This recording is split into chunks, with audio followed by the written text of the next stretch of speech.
Hello guys, Kadoji again and welcome to another review. And as I said, this week the review of the Mastergrade Banshee Unicorn Gundam is coming. So here it is, so let's check it out. So this is the Banshee Unicorn Gundam. You have also the Mastergrade normal Unicorn Gundam, which is white. The color is white. And the Banshee Unicorn Gundam, the color is dark blue, which is a really cool color. And a few differences, of course, and the major differences is of course the color. And the normal Unicorn gun, you get a shield, and with this gun you get a really large beam cannon and a really cool claw. So it looks really cool. But let's first start with some articulation. So let's start with the head. So the head can move 360, as you can see, and it cannot yes and no. Then we have the torso. And the joints on this Gundam are pretty loose, so it just sometimes falls down. So the torso can move left and right, up and down this way. And as you can see, sometimes the piece of the horn will fall off because it's not really secured that good. As you can see, you have these really small holes where they go in. I'm gonna put it back very carefully. Okay. So then for the arms, they can rotate 360 like this, and they can go up all the way like this, so just 90 degrees or a bit over 90 degrees for the arm. And then I'll just pop this piece off so you can see the hand. So for the hand we have a thumb that can move individually, a trigger finger that can move, and the bottom three fingers are just stuck together like most Mastergrade kits. So I'm gonna put this on again if it wants to.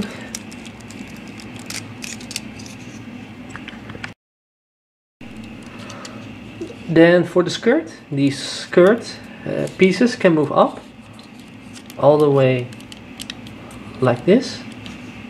So it's not really too far. Then on the side we have the side skirts, can move up all the way like this, and the back skirts that can move up like this. And then we have of course the legs, and the legs can go all 90 degrees like this, which is pretty far. And it can go 90 degrees because the skirt piece is not in the way, because the skirt piece can move up and down. And on some Gundams they actually don't move up all the way like this, so you can't make the leg 90 degrees with some Gundams. So then it can go forward, also 90 degrees. And I think it can go 180 up on the back, or nearly actually, because now the skirt piece is in the way. So a bit over 90 degrees. Then we have of course the foot. It can go up like this.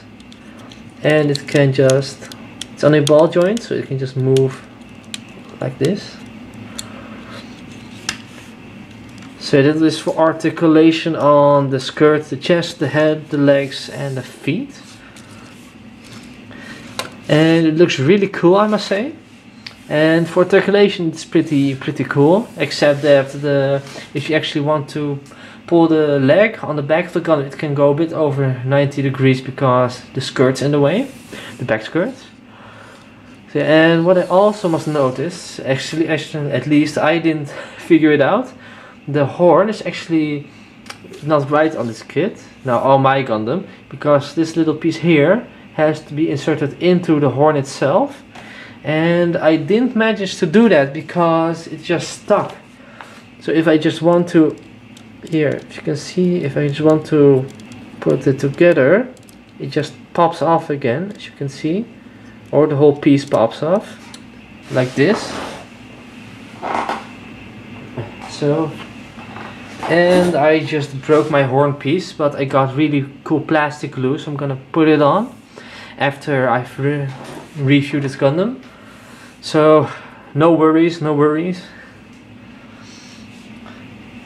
So well, at least now I don't tell you about the horn piece anymore, because it was just not fitting into the horn itself.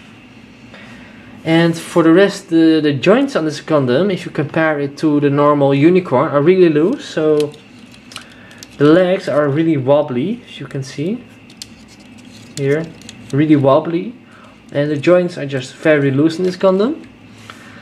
And if you just compare them, I'll take my normal unicorn Gundam here. If you just see, they're really sturdy, but if you do it with this one, it just wobbles a bit. So for comparison, this one has, the joints are tighter and these one are a bit looser. And now let's actually turn it into its psycho frame, which is going to be really cool. And still a bit, yeah, bummed that it's broken, but I got really cool plastic glue which just dries in a few seconds, so it's going to be alright. So yeah, let's turn it into actually its psycho frame, or its mode. And I'm gonna use the manual for that, of course. So we're gonna do it piece by piece, and let's start with the head. Okay, so here's the head. The first thing we want to do is actually pop open the horn, and really carefully, because I don't want to break another thing on this kit. Because the front horn that it broke isn't really too much of a problem, but if this horn breaks, then I'm in really trouble. So like this, and then what you do actually is pop this piece off. Oh, come on, yes. And then the side thingies as well. They're really tight, so okay. What I have to do then is just put this piece off. Now if you can see it right, put it like this. Then put this piece forward and put this piece all the way in. Oh, come on. Oh, don't forget. So I decided not to show you how to put it in a psycho frame because it took a lot of time and it would just be boring, just me fiddling with all those pieces all the time. Sometimes things fell off, I have to put them back together. Some things really hard to put together. So what I'm going to show you, of course this is psycho frame mode, how to do it in the manual. So let's check that out.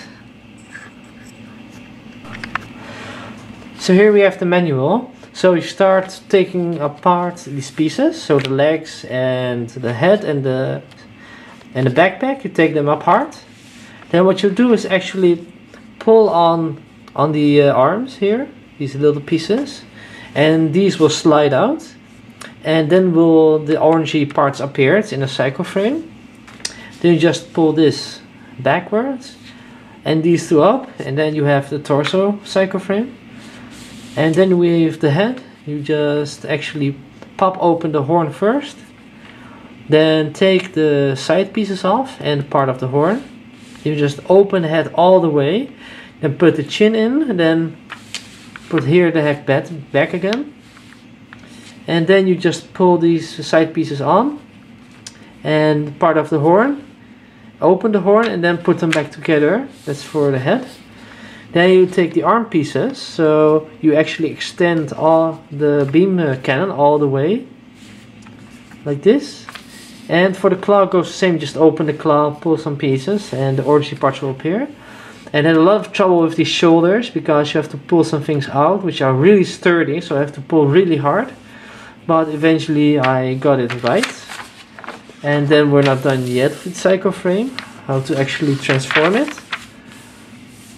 So here we have the skirt. Then you pull these front pieces off first, then these back pieces also, as you can see here. And these side skirts are also a lot of pain to actually open up. It just pulled really hard and they opened. So I'm always really careful when I actually handle my Gundams because I don't want to pull too hard because something might break. So again here, then you begin with the feet over here. Then we have the rest of the feet. Just pull these pieces off, extend the orangey part here, put them back together. Then you put this part back together. And then the backpack is very easily, just pull this beam saber handles up and extend these things and then you're done. So that's actually how to transform it into its cycle frame. So let's get back to the Gundam again. So you finished it. It looks really cool. Just showed you how to actually put it into its cycle frame mode. And I would say it looks really cool. As you can see, all those orangey parts up here from under the armor. And I must say I'm really impressed. I really love the design. And really cool. It's a really huge beam cannon. And of course, it's a really huge claw. And as you can see, the teeth of the claw are actually orangey parts as well. It's really well thought of. So yeah, really impressed. And in this, surprisingly, in this cycle frame mode, the legs aren't wobbling actually. They're really sturdy now. So that's a really cool plus point. Because if you have the normal mode, the legs are really wobbly. So now let's compare the Banshee Unicorn Gundam to the normal Unicorn Gundam. So this is the normal Unicorn Gundam. Oh, make a bit of space here. Just put it a bit like this. And yeah, it's a bit loose on the legs, but okay. And one thing I will mention first is this is a part of the leg and it falls off all the time. And surprisingly, on the normal Unicorn Gundam, this piece falls all the time off as well. So that means they're just the same parts, but they just lose the color and some different things. So yeah, they're both the same height, so in the cycle frame mode. And of course, this is the cage version, so it's a bit wider than normal. So here you have the red parts, and on the Banshee Unicorn you have all these orangey parts that really appear. Looks really cool. And so what the Unicorn Gundam has, well, as the Banshee is beam sabers, but I lost the beam sabers. They're somewhere in my room, but I can't find them. But these are the beam sabers for the normal Unicorn Gundam. And the Banshee Unicorn Gundam, he has actually some dark blue handles as well. And as well as normal beam sabers. You can put them in the hands. And what the normal Unicorn has that the Banshee doesn't have, it's actually a shield, which looks really cool as well. And of course, I'll equip it on the Unicorn Gundam so you can give it a bit of a look. And let's put it into here. And then push. Oh, come on. Sometimes a bit of a pain in the ass. No, not a pain in the ass, but it's a pain to equip them.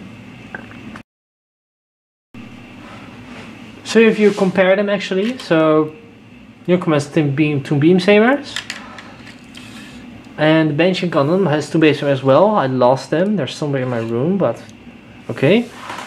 And if you stack them up together, I think I like the Banshee more because it's a darker color, and I like darker colors more. And the claw and the beam cannon are just more fascinating to me. They look better than just a shield and two beam sabers on the normal Unicorn Gundam. So yeah, it looks really cool. So what do you guys think? Do you like the normal Unicorn Gundam more or the Banshee Unicorn Gundam? If you just post below the video if you like the Banshee or the Unicorn Gundam more. So okay. So yeah, that's its comparison. The same height, different colors, different weapons, and I like the Banshee more. So yeah, all in all, so it's transform. It has a bit of loose. It's a bit of loose at the feet here, but it's not really a problem most of the time. So yeah, I really like the Banshee Unicorn Gundam more than the Unicorn Gundam, as I said, because it has a darker color, and it has a claw and a beam rifle, and who doesn't like that, of course. So yeah, it looks really cool. And only minus points ahead. It was really a pain to actually transform it into its not hyper mode, but into a cycle frame. It was really hard to do because some parts would just fall off all the time, etc. So yeah, if I would grade this Gundam, I would give it an 8. It looks really cool, but the normal mode, the legs are wobbly, and it's really a pain at least for me, it's a pain to actually put it into its cycle frame mode. So yeah, but still it's a really nice Gundam. So yeah, I hope you like this little review of mine with the Banshee Gundam. And of course to compare with the normal Unicorn Gundam. So I hope you liked this mini review. And yeah, hope you liked it. And see you guys next time. Oh yeah, before I forget, the next Gundam I'm gonna do is actually the Shin Musha special version. You have a normal version, and the special version comes with a really cool stand and some extra things. So look out for that one. So yeah, I hope you liked this little review. It was a bit sketchy because a lot of parts will fall off and it didn't work all the way I wanted to, but I did my best to review it. So yeah, I hope you like this and see you guys next time. Bye!